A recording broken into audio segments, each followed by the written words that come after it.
안녕하세요. 성경을 공부하다 20번째 강의죠. 예레미야애가 말씀을 함께 살펴보도록 하겠습니다. 우리 성도님들께서는 예레미야 하면은 무엇이 가장 먼저 떠오르시나요? 저는 예레미야 하면 눈물의 선지자라는 말이 가장 먼저 떠오릅니다. 아무래도 예레미야 애가를 지었기 때문이 아닐까 싶은데요. 우리가 예레미야라는 이름은 많이 들어봤지만 어느 시대에 활동했고 어떠한 메시지를 전했는지는 잘 기억이 나지 않는 것 같습니다. 오늘 말씀을 통해서 예레미야에 대해서 함께 살펴보도록 하겠습니다.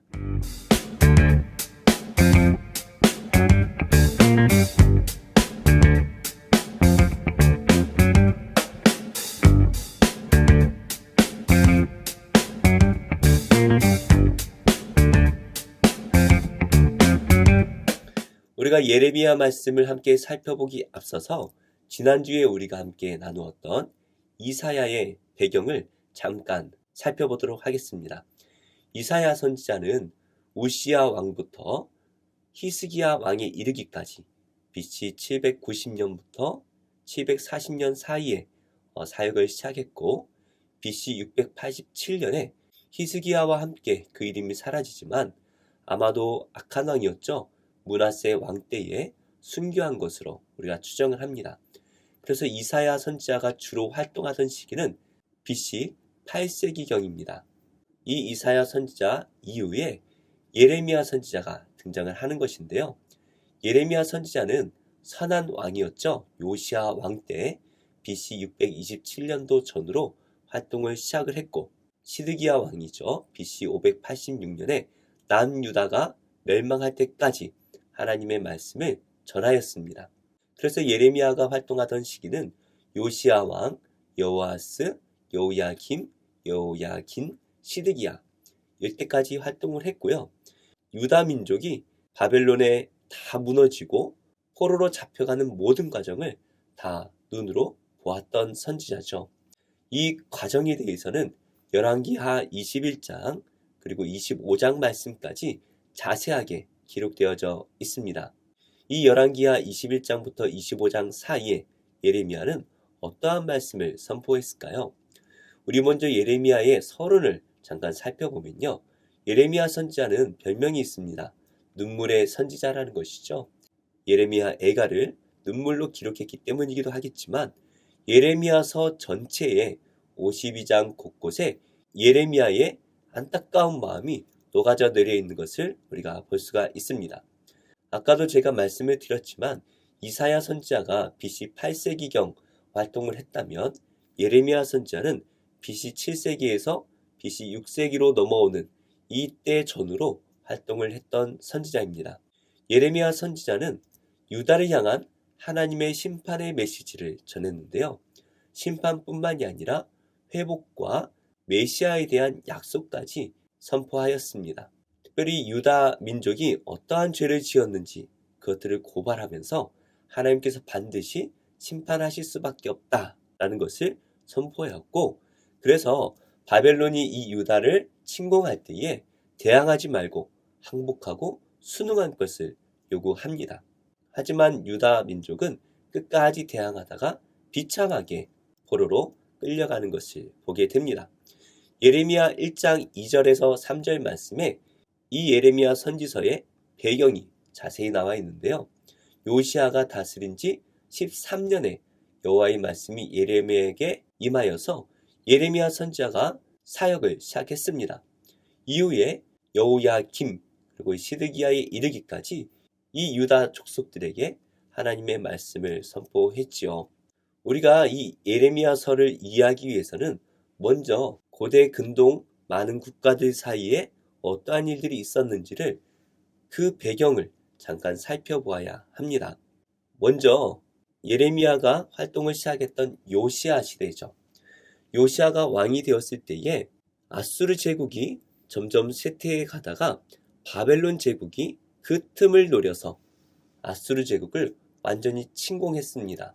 그래서 BC 612년에 바벨론 제국이 아수르 제국을 무너뜨리고 이 고대 근동 지역의 패권을 장악하는데요. 이 바벨론 제국이 커지면 커질수록 위협을 받는 한 나라가 있습니다. 물론 유다가 가장 큰 피해를 보겠지만 유다는 싸울 힘이 없었어요. 바로 애굽이라는 나라가 긴장을 했습니다. 왜냐하면 이미 아수르에 의해서 한번 점령을 당한 적이 있기 때문에 애굽은 이 바벨론 제국을 견제만 했습니다. 그래서 BC 609년에 애굽은 바벨론 제국을 공격하기 위해 올라가게 되는데요. 이 과정에서 그 길목에 있는 유다 족속이 애굽과 전쟁을 벌입니다. 애굽이 바벨론과 전쟁을 하지 못하도록 오히려 유다가 전쟁을 하는데요. 이때 유다를 통치했던 왕이 바로 요시야 왕입니다.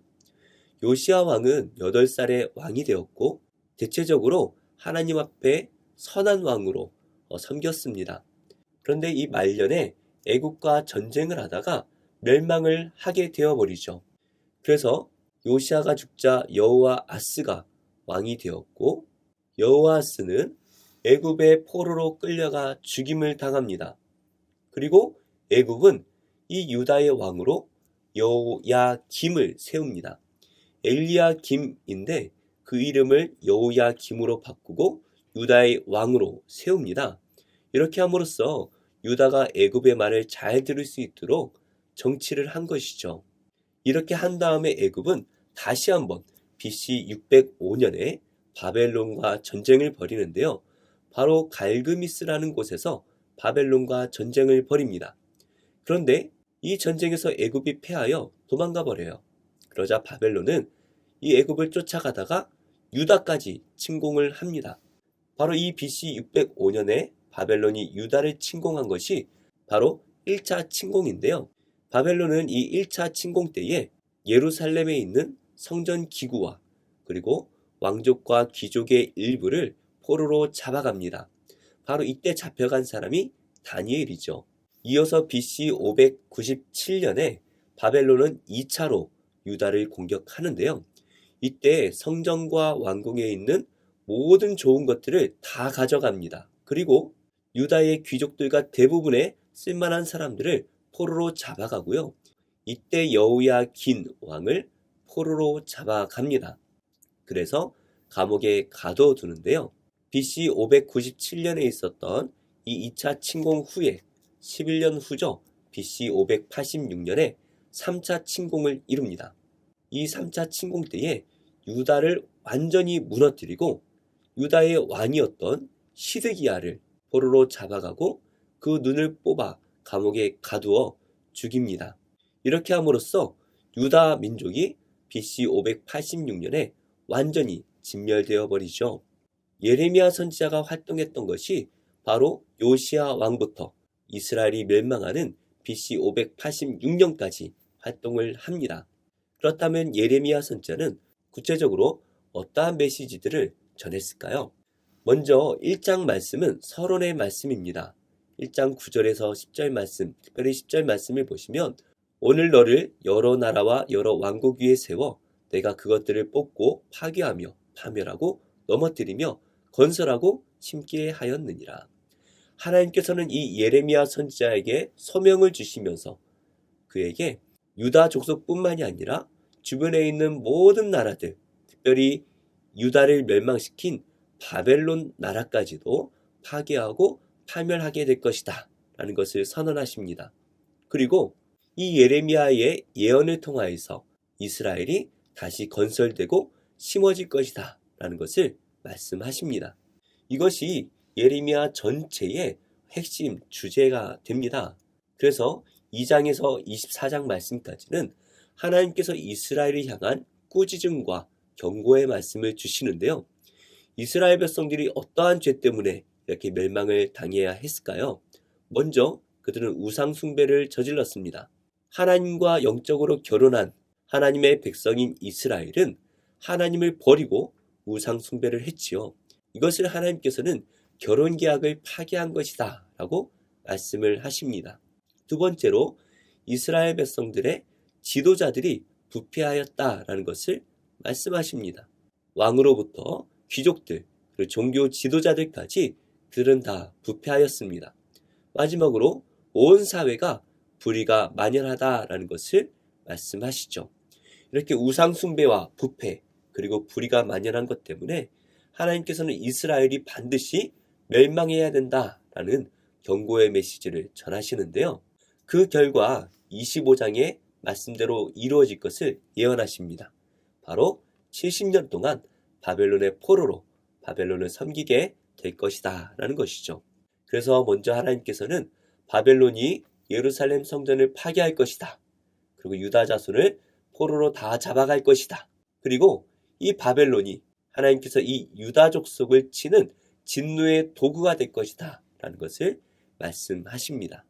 다시 한번 하나님께서는 26장부터 45장 말씀에서 이스라엘을 향한 심판과 소망의 메시지를 전하시는데요. 먼저 예레미야 선지자는 지도자들에게 가서 이 하나님의 말씀을 전합니다. 그러나 이스라엘의 지도자들이 예레미야의 예언을 거부해요. 그리고 예레미야 선지자에게 모욕을 줍니다. 30장부터 33장에서는 이스라엘의 회복에 관한 하나님의 소망의 메시지를 전하시는데요. 크게 세 가지의 소망의 메시지를 주십니다. 첫 번째는 70년이 지나면 포로에서 예루살렘으로 돌아오게 될 것이다.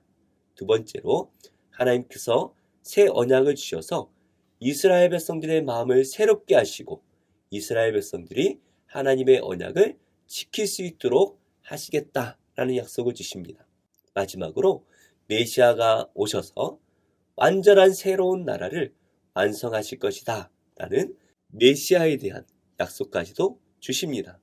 그러나 이스라엘 백성들은 반드시 멸망해야 되죠. 그래서 34장부터 45장에 이르기까지 예루살렘의 포로 그리고 멸망에 관한 하나님의 메시지를 전하십니다. 이어서 46장부터 51장까지는 열방을 향한 심판과 소망의 메시지를 전하시는데요. 그동안 이스라엘을 괴롭혔던 이스라엘 주변의 열국들을 바벨론을 통하여서 심판하실 것이다 라는 것을 전하시고요. 이스라엘과 열방을 심판하였던 이 바벨론 또한 하나님께서 반드시 심판하실 것이다 라는 것을 전하십니다. 이렇게 하나님께서 말씀하셨던 모든 예언은 52장의 말씀에서 그대로 성취가 되는데요. 이 말씀은 열왕기하 25장에서 이스라엘, 특별히 남유다가 멸망하는 과정과 동일하게 기록되어져 있습니다. 그래서 예루살렘이 이 바벨론에 의해서 포위가 되고 시드기야 왕이 포로로 잡혀가 죽게 되죠. 그리고 여호와의 성전이 무너집니다. 그리고 유다 백성들이 바벨론의 포로로 다 잡혀가게 되는데요. 예레미야 52장 마지막 말씀은 좀 어정쩡하게 마무리가 되는 것 같아요. 이렇게 멸망으로 끝날 듯 하지만 바벨론 왕은 어떠한 일인지 여호야긴을 석방시켜주고 자신의 앞에서 식사를 할 수 있는 영광을 지어줍니다. 이 당시에 많은 나라의 왕들이 포로로 잡혀 있었지만 그 왕들 가운데 특별히 여호야긴 왕에게만 바벨론의 왕이 특별한 은혜를 베풀었던 것인데요. 이것은 하나님께서 이스라엘 백성들을 회복시켜 주실 것이다 라는 작은 희망을 주시는 것입니다. 이렇게 해서 예레미야는 52장에 이르기까지 이스라엘 백성들의 죄악과 그들이 어떻게 될 것인지를 그리고 하나님께서 어떻게 회복시켜 주실 것인지에 대해서 선포하였는데요. 예레미야는 좀 독특한 구성을 가지고 있습니다. 먼저 상징 행동이라는 것이 있는데요. 예레미야의 삶과 그리고 자신의 행동으로 하나님의 뜻을 보여주는 것이죠. 그 썩은 허리띠를 묻어둔다든지 깨진 항아리의 비유, 멍에, 땅을 구매하라 하셔서 땅을 산다든지 큰 돌을 묶어서 물에 던진다든지 토기장이의 비유를 보여주신다든지 이렇게 예레미야 개인의 삶과 행동을 통해서 하나님께서 이스라엘을 향한 하나님의 메시지를 던져주시는데요. 그러다 보니 예레미야 선지자는 많이 힘들었을 것 같아요. 그러나 낙심하고 있을 그 예레미야 선지자에게 하나님께서는 구원과 희망의 메시지 또한 주십니다. 그래서 아까 우리가 살펴보았던 세 가지 소망의 메시지가 있는데요. 첫 번째는 70년 포로 후에 예루살렘으로 반드시 돌아올 것이다. 두 번째로 하나님께서 이스라엘 백성들에게 새 언약을 주실 것인데 모세의 율법이 아니라 바로 마음에 새겨주셔서 이스라엘 백성들이 이 새 언약으로 온전한 삶을 살아가게 될 것이다 라는 약속을 주십니다. 마지막으로 메시아를 약속해 주시는데요. 이 메시아가 오실 때에 하나님께서 말씀하신 모든 것이 온전한 나라가 이루어지게 될 것이다 라는 예언을 주십니다. 마지막으로 이 예레미야 선지자의 특징은 눈물의 선지자라는 것이죠. 예레미야 애가라는 이 성경을 기록한 것뿐만이 아니라 예레미야 1장부터 52장까지 예레미야가 이 모든 고난과 환난의 메시지를 전할 때마다 예레미야는 늘 마음 아파하고 애통하는 마음으로 이스라엘 백성들에게 하나님의 말씀을 전하는 것을 볼 수가 있습니다. 이렇게 해서 우리가 예레미야 말씀을 함께 살펴보았는데요. 좀 요약을 해보면 예레미야는 이스라엘의 죄악을 고발했습니다. 크게 세 가지 죄죠. 우상숭배와 지도자들의 부패, 그리고 불의가 판치었다라는 것입니다. 두 번째로 이스라엘이 멸망할 것이다 라는 예고를 했는데요. 바로 그 도구로 바벨론을 사용하신다라는 것이죠. 또한 여러 민족과 이 바벨론 또한 멸망하게 될 것이다 라는 것을 예언하고요. 이렇게 멸망하는 것으로 그치는 것이 아니라 하나님의 때가 되면 70년 뒤에 포로로 돌아오게 될 것이고 하나님께서 이스라엘 백성들에게 마음에 새기는 새 언약을 주실 것이다 라는 것, 그리고 하나님께서 보내시는 메시아를 통하여서 궁극적인 하나님의 나라를 세우실 것을 약속하십니다. 그리고 하나님께서 선포하셨던 남유다의 멸망이 실제로 52장에서 그대로 이루어졌습니다. 이어서 예레미야는 예레미야 애가라는 책을 지었죠. 애가라는 것은 바로 슬픈 노래라는 의미입니다. 실제로 예레미야 애가의 1장 1절, 2장 1절, 4장 1절 각 문단의 첫 번째에는 슬프다라는 단어로 시작을 하는데요. 예레미야 그리고 이스라엘 백성들은 포로로 끌려가는 것을 바라보며 슬픔과 탄식의 노래를 불렀습니다. 바로 포로로 끌려가면서 그들을 바라보며 안타까운 마음으로 지었던 이 슬픔과 탄식의 노래가 예레미야 애가의 말씀입니다. 이렇게 우리가 예레미야서, 예레미야 애가의 말씀을 잠깐 살펴보았는데요. 예레미야 선지자는 참 안타까운 선지자입니다. 우리 하나님께서 우리에게 고난을 주실 때가 있지만 그것은 우리를 멸망시키기 위한 것이 아닙니다. 하나님께서 우리에게 반드시 그의 언약을 이행하셔서 우리를 하나님의 나라 가운데로 이끌어 주실 줄로 믿습니다. 오늘 좀 어려운 내용이었지만 끝까지 함께 하신 모든 성도님들을 예수님의 이름으로 축복합니다. 좋은 교회, 좋은 TV